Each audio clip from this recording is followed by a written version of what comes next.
আমার কাছে কোনো স্পেশাল দিন মানেই হলো বিরিয়ানি খাওয়া।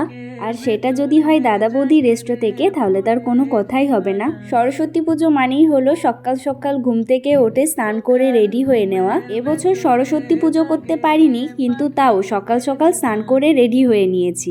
আমিও কিন্তু আজ বাসন্তী রঙের একটা ড্রেস পরেছি, মানে কালারটা অনেকটাই সিমিলার।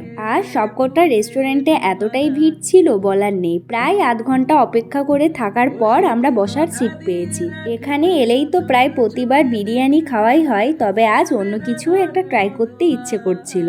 অর্ডার করা হয়ে গেছে, এবার প্লেট ধরে বসে থাকতে হবে। স্টার্টারে অর্ডার করেছিলাম আমরা dry chilli chicken. Spicy dry chilli chicken তো আমার অল টাইম ফেভারিট। চিলি চিকেনটা দেখেই কতটা ইয়ামি মনে হচ্ছে। তবে জানো তো, যে কোনো মেন কোর্সের আগে আমার স্টার্টার খেতে একদম ভালো লাগে না। স্টার্টারে কিছু খেয়ে নিলেই আর মেন কোর্সটা খাওয়া যায় না। তবে সত্যি বলতে চিলি চিকেনটা খেতে কিন্তু ভীষণ টেস্টি ছিল।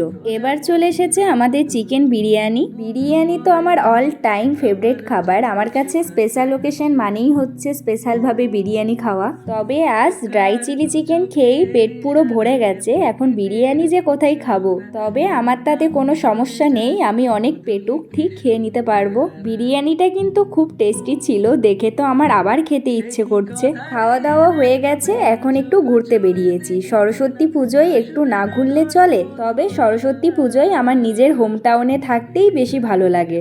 দাঁড়াও, আমি এখন একটু স্কুটি চালানোর প্র্যাকটিস করছি। জানো তো, আমি আগে খুব সুন্দরভাবে স্কুটি চালাতে পারতাম, কিন্তু এখন আমার স্কুটি চালাতে এতটাই ভয় লাগে, কিছু বলার নেই। স্কুটি তো দূরের কথা, এখন যদি কেউ আমাকে পিছনে নিয়ে জোরে বাইক চালায়, সেটাও আমার ভয় লাগে। আস্তে আস্তে কিরকম ভীতু হয়ে যাচ্ছি। যত দূর চোখ যায়, শুধু শাড়ি আর পাঞ্জাবি পরা মানুষজনদের দেখতে পাই। আর এই অভাগা আমি আজকের দিনে ড্রেস পরে ঘুরে বেড়াচ্ছি। জানো তো, প্রায় প্রতি বছরই সরস্বতী পুজোয় আমি শাড়ি পরি। শুধু এই বছরটাই মিস হয়ে গেছে আমার। দেখে তো মনে হচ্ছে সরস্বতী পূজা যেন এখানেই হচ্ছে। আমরাও কিন্তু এখানেই এসেছি পুজো দেখতে।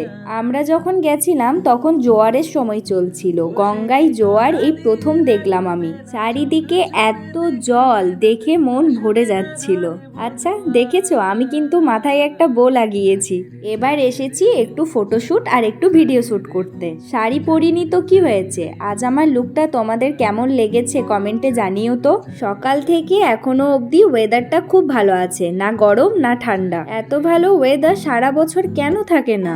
এবার তো ডাইরেক্ট গ্রীষ্মকাল চলে আসবে, মাঝখানে বসন্তকাল স্কিপ করে যাবে। আমাকে দেখে লেডি ডন মনে হচ্ছে না? এবার একটু একটু ঠান্ডা লাগছে। অনেক ঘোরাঘুরি হয়ে গেছে, এবার বাড়ি যাচ্ছি। যাই হোক, আজকের ভিডিওটা ব্যাস এইটুকুই। দেখা হচ্ছে নেক্সট ভিডিওতে। টাটা।